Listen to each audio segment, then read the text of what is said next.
got another Dragon-Fall chat here. As always, my wonderful, beautiful co-host Josh is here. And then we've got Chris from Slow Death Games. You Hi, may have thanks for seen having them. me. Yeah, thanks for joining us, man. May have seen them demoing at Adepticon. That's where we met in person. Got some mutual friends. So, Slow Death Games. How long have you guys been around? Uh, Well, it's Roughly basically 5 years. you, right? Yeah. Yeah, well, yeah. I mean, Slow Death Games is me. I mean, there's other people involved in it, but the initial part of Slow Death Games was just me. Yeah, it's I know it takes a village. So you've been doing it for about 5 years. Your initial game is Wild in the Streets, which is a wonderfully succinct two-page rule set. I love that about it. Thank, Uh, thank I you. think that's it kind of it streamlines things and kind of boils them down where you can just kind of pick up and play that game very easily. What's the theme of Wild in the Streets?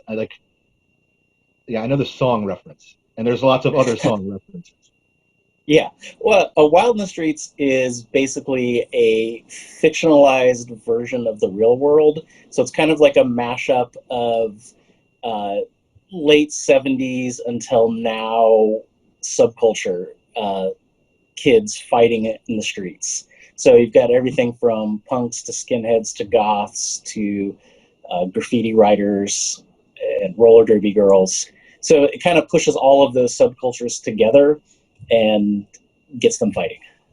Yeah, and I mean some of the and you kind of make it a little bit more far-fetched and less in reality. But I mean, DRI shows at Riley's Rock House in the '90s in Aurora out here. There was some metalhead versus hardcore kid confrontations to be sure. So like that's Oh, like the inspiration of like the real life, but then you add like cyber goths and stuff like that. yeah. I mean, yeah. I mean, there is real life inspiration behind it. I mean, I definitely got in lots of fights. Not that I'm advocating violence, but there were skinheads trying to beat us up at shows, all through my childhood. And there's always violence at a lot of terrible shows that I went to, and so that's the real life inspiration. But the game is a fictionalized version of that. It's the more fanciful version, not to be taken seriously. Exactly. Don't hurt each other because of the genre of music that you like is probably Yeah. the end thing that you're trying to do. So with and you guys recently put out Star Breach too, and that's a big difference in the sphere. So Yeah. Whereas Wild in the Streets is just a simple game that people can play. People can pick that up and learn to play in 5 minutes and be a master of the game in 10. mhm. And that game is more about yelling at each other across the table and moving your miniatures and rolling dice. Whereas Star Breach is a little bit more serious. It's a multiverse science fiction game. It's miniature agnostic, and for those of you who don't know what that means, it means you can use whatever miniatures you want. Thank you. And you're welcome. More games need to do that. That's all. Yeah. So it basically gives you 20 archetypes that you can use. They're, I guess other games call them army lists or warband lists or whatever, but they're basically just, you have an archetype like the Legion of Man, the Hive, ancient machines, things, and you decide what you want that to be. So for example, my favorite of the lists is Legion of Man, and my Legion of Man list has no humans in it. It's all just aliens. But I feel like that's the feeling that I want for these aliens to be like uh, super organized and vicious killers. Okay. Um, are you guys going to do any miniatures for it, like any special edition type stuff, or are you just going to just what you have at home go Yeah, it's crazy? what do you have? We talked Yeah. about doing some miniatures. Mhm. Um, but we want people to use what they have and use their creativity. I think the problem is if you say like, "Hey, look, we released a limited edition version of the Hive," people are going to go, "Okay, that's what the Hive is, and that's all I can do." Yeah, As it opposed to, kind of codifies it then, doesn't it? And yeah, like we've takes got that one away guy from it. that showed us his miniatures for the Hive, and it's all I don't remember the name of it. It's the space rats from Mantic. I can't remember what the name of their actual miniatures are. Vermine. or Yeah, something the like that. vermin. Yeah. That's it. So that's his hive is a bunch of rats, whereas Yeah, someone else is using, like Tyranids from Games Workshop or whatever. sure. And so you've done a Kickstarter for several releases for Wild in the Streets and and with Star Breach. So I know that you're a big proponent of that. Like, do you have any like upcoming Kickstarters on the thing, or like like what about Kickstarter is appealing to you for your level of Uh, funding? I like Kickstarter because it gets the word out. It's a very effective marketing tool, and I hate that term marketing because it sounds like I'm It trying to makes you be sound like, it makes you sound like a marketing tool. Is that what you're saying? yes, exactly. But it's a good way to get the word out. I mean, a lot of people look at Kickstarter as a way to pick up games, and so it's an effective way to get it into the hands of people. Um, so I like Kickstarter. I back a lot of Kickstarters. Some are very successful, some not so successful. But I really like it as a tool to get the word out about our games and whatnot. Yeah, at the expense of sounding negative, I really enjoyed Kickstarter from a creator standpoint when it was like, here's our unfinished ideas. Is this something you're interested in? Like now it seems like you need to have like the pro painted miniatures ready to rock before you hit launch, you know? Yeah, Um, so, yeah, and that's it's for me, that's like almost like they keep saying Kickstarter's not a store, but it kind of is. Like, because back in the day in the Wild in the Streets, like you were able to show like the first Kickstarter was more unfinished than the yeah, more. yeah. Yeah. We only had a couple of the sculpts done, Mhm. and the Kickstarter was so that we could pay for the rest of the sculpts and pay for getting them made. More of a proof of concept thing like that. But I mean, it's Yeah, good yeah, that it's like that built-in marketing is not something that you're like a company at your level or several tiers above it can do without. Like that's it just automatically puts you on the pulse. Um, Another thing I find particularly exciting with like the hardcore punk roots is Tooth Chipper fanzine, which I have over there, but it's a wait, I I've have. got one. Oh, Wait, I cool. got one right here. All right. There we go. So Sorry for the blur. I There we go. loved. I mean, yeah, I still have some like hardcore punk zines from there, and I love the layout aesthetic you did with that. And like, did you do zines when you were younger? Uh, no, I I contributed to didn't. other I always people. wanted to. Yeah, I Yeah. contributed to other people's zines. When I was a Mhm. kid, I really wanted to be an artist. I thought that that was my future.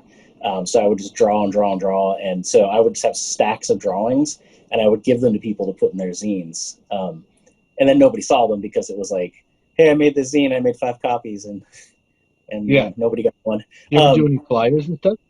No, and that's my one of my biggest regrets of all time, related to punk and hardcore is I didn't know you could just draw a flyer and drop it off anywhere when I was young. Yeah. Um, I thought like okay, someone You has to say it's okay. yeah. There's no permission to ask. Yeah, I know what you're saying. Yeah, Yeah. yeah. So I would draw flyers for shows for myself. And if I was, I was a shy kid, so I didn't know. I didn't go ask and be like, "Hey, can I make a flyer for your show?" But man, I wanted to be a flyer artist so bad. Um, so no, I didn't make flyers for shows. Yeah, But it's a also, wasted opportunity. But I mean, so yeah, did you do some of the art in the Tooth Chipper? It's mostly photography, if I remember yeah, correctly. it's mostly photography. Yeah, no. And all the layout and everything was done by Nick Barron Hmm. and Hal Crossno. They did all the work on Tooth Shipper. I just take credit for it. Okay, that sounds fun. Good. I mean, Nick doesn't deserve the credit, does he? Sure, he does. He took the initiative to do it, and he approached me and he said, "Hey, I want to make this zine," and so he did it, and I contributed, and there it Yeah, Nick. is.